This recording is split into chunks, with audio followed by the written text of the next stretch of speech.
Ladies, it's T in the Cherokee, live and direct.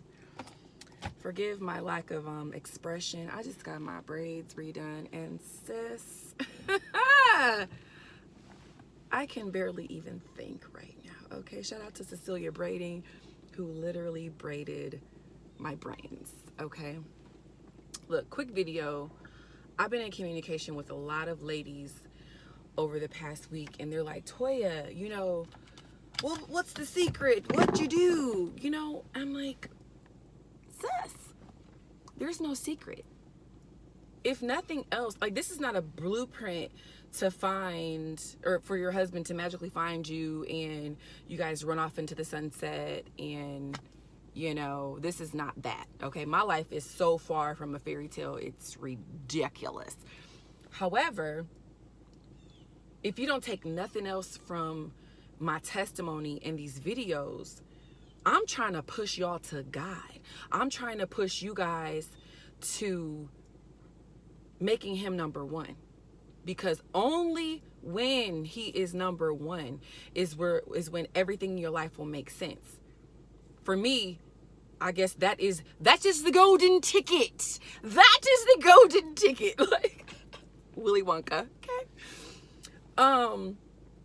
Yeah, this is no blueprint. This is just me trying to remind my ladies who y'all are, who God says you are. And if your king happens to find you, I want to be in your wedding. Let me know, because your girl getting fat. I'm trying to get thin. I got a lot of weddings to attend. I'm speaking that into existence. No pressure. Don't put pressure on yourself. I've said before, God has not called any of us to be perfect. He just wants us to try. So the more you know, work with that. Get up every day just trying to be more like him. Example, my son, he comes home with a list of spelling words every Monday. Okay. We go over the words on Monday. Of course, some of the words he knows, some of the words he doesn't. So he puts so much pressure on himself. Like, dang, I'm like, babe, we got 4 days for you to ace this test. Chill out. Now that may be, a very small example or a scale of what God wants for us. But literally, being a follower of Jesus Christ, that's a daily process. Okay.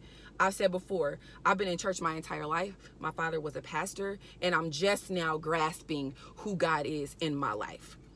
It don't happen overnight. And being a follower of Jesus Christ doesn't mean like your life is just going to be amazing. No, because the more God requires of you, it's more tests. Every day is something. You may be like, oh, I'm good, I'm smooth sailing, and then God will send you through something. You have to pass these tests to be elevated. Come on, T. It's a word. No pressure on yourself, okay? I would also challenge you ladies to get out your own way. A lot of us are like, Lord, help me move this mountain. Help me, you know what I mean? And you be the whole mountain. What if God is waiting on you? What if your husband is waiting on you? I know some ladies that are in these comfortable, chaotic situations, and they're staying loyal there, they're staying true there because of the amount of time they put in, because of the comfort, being comfortable.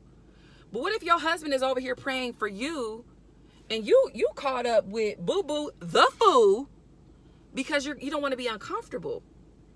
Nothing about being a follower of Jesus Christ is comfortable. People will look at you crazy. You might look at yourself crazy, like, Lord, what am I doing? But listen, if God placed something on your heart, once you get out your own way, he's going to help you graduate to the next level. I am a living witness. Nothing about my life was something I did. The one thing I can say is I made a decision to trust in God, even if I didn't understand his word fully. And that led to some amazing things in my life. I also want to speak to us about the time. I just referenced that. I know ladies that have been in these relationships for like years, and he just want to have his ducks in a row. He not ready right now. Baby girl. Sorry, sister. I am a living witness. It does not take no man 10 years to figure out if he wants you to be his wife. I said it. Argue with me. Don't care. And let me review with you guys the timeline of BJ and I's relationship. Like I said, I knew BJ prior to us getting together, but we weren't talking, we weren't dealing, we weren't doing anything until he came to my church. So literally, BJ comes to New Horizon, I want to say like January of 2018. February of 2018 is where he made it known to me that he liked what he was seeing. He wanted to take it a step further. Okay. And that's also when I told him I'm not playing no games. Like, I know what I want. Either you're with it or, okay. Clearly he was with it. So that was February. In May of 2018, he proposed. In October of 2018, we got married. It'll be a year for us next month. Don't let nobody tell you that you got to have your ducks in a row. You got to have A through Z. Because listen, you'll never be fully stable in your mind. You'll never have everything together. If you did, you wouldn't be on this earth. If your purpose was fulfilled, you wouldn't be here. Forget these freaking timelines. Don't let nobody put you in no box saying, well, you know, I need this to be right. I need you to show me this. Girl, goodbye. Sir, goodbye. God told me that I was a gift. If you don't see it, keep it pushing. Don't waste your time. Women, we know in our gut, we know in our heart when it's not going nowhere. 2 months could easily turn into 20 years. Don't put yourself through it. I have wasted time. And I think I've said this before. I've wasted time with guys and I knew it wasn't going nowhere out of being comfortable. What are you comfortable with though? The lies, the sleepless nights, the sadness, the list goes on and on and on. Like, what are you comfortable with? Because you're not getting what you want. You're definitely not getting what God has promised for you.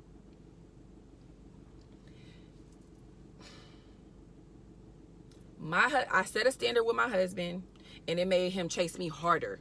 And I think that's why to this day, you know, God is blessing our marriage because we've endured a lot of stuff this year, but it hasn't broken us. It won't break us because God has been our center from day one. I'm gonna let BJ hop in I'm gonna let my husband hop in his Cherokee one day so he can chime in and let y'all know. You know, I set a standard, even though I didn't know if BJ was gonna really rock with that. He could have been like, oh, you don't want to have sex? I'm out. He could have easily been on that, but he saw something in me that I had just found out for myself. When BJ met me, that wasn't the Toya that's just been around here floating nonchalantly throughout the out life. No. I was changed. My mind changed. My heart changed. I was chasing God. I told God, if it's just me and you forever, so be it. If you want me to be a wife, so be it. My prayer was, God's will be done. I desire to be a wife. I desire to go to bed every night with my best friend. I desire to have pillow talk with my best friend. But God, if that's not what you want for me, God will not place something on your heart. He will not give you a vision that he doesn't intend to help you see it through. But sis, you got to get out your own way. You got to see things a little different. You got to do things a little different. Don't fall into his standard. Don't do it. Don't do it. You're worth more. So, like I said at the beginning, once you tap into who you are, that is when your world will change. You won't accept no crap.